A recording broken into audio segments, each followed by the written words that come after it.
Alright, in this video I'm going to show you how to do the heel in a sock, a footy, a slipper, whatever you want to call it.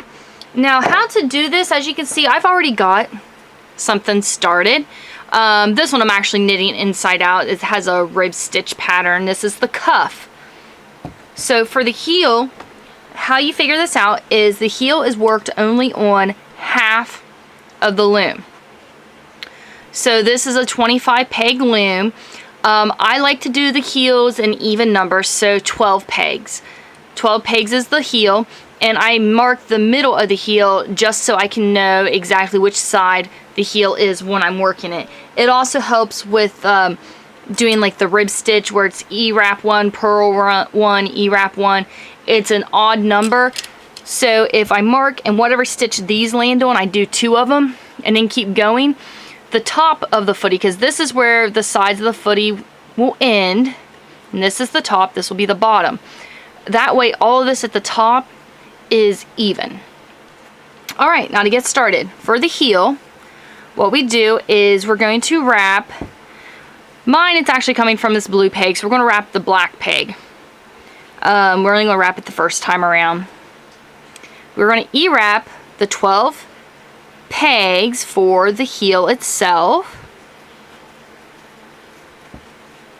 You see just these 12 pegs, we're going to E-wrap them. You're going to take and knit the bottom over the top, which we'll go ahead and do this one just to get it out of the way. Do the bottom over the top for all of them. Then you're going to E-wrap back to the first peg. You're going to do 4 rows. So first row is what we just did from peg 1 to peg 12. Then peg 12 to peg 1, that's 2 rows. Peg 1 to peg 12, that'll be 3, and then peg 12 back to peg 1.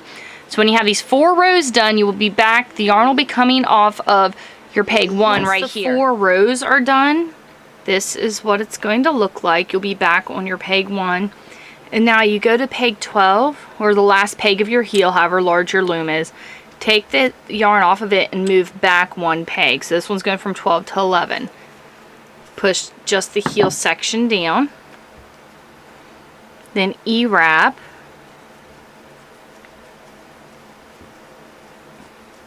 to your peg 11, the empty peg we're leaving empty, and then you just take the bottom over the top,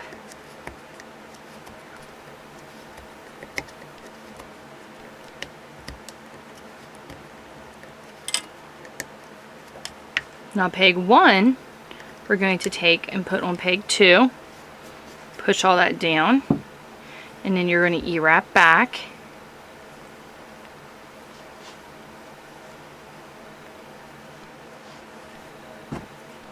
Take the bottom over the top. Of course, there's going to be 2 loops on that. There's going to be an extra loop on that first peg.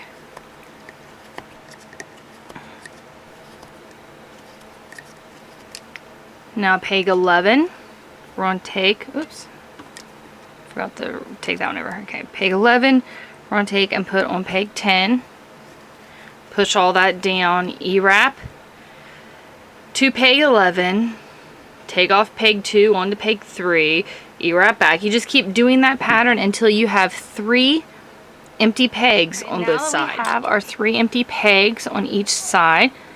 Go ahead and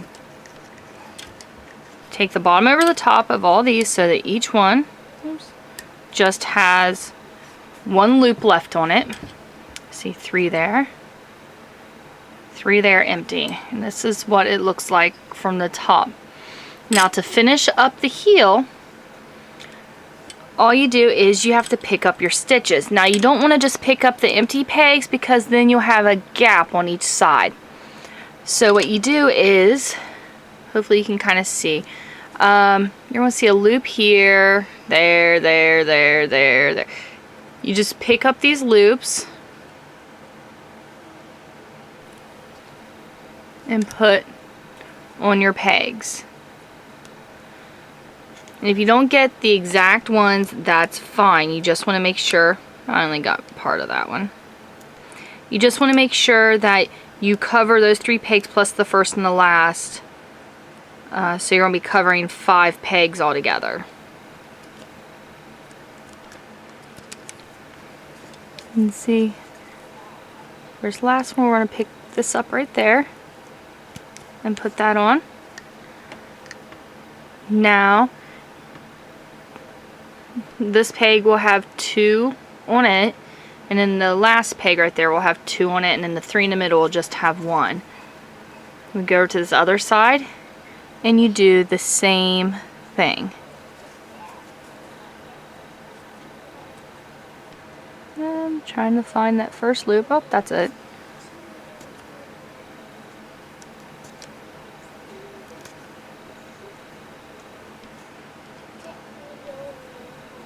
Okay, this one was a bit easier to grab them. But again, 2 of them will have 2 loops on. The rest will have 1. And the same thing over here. 2 of them will have 2. So all together, the loom will have 4 pegs that have 2 loops on them instead of 1. Now at this point, you finish out the rest of your sock and the pattern you want. I'm using the rib stitch for this one, and then you just do your toe and you cast off.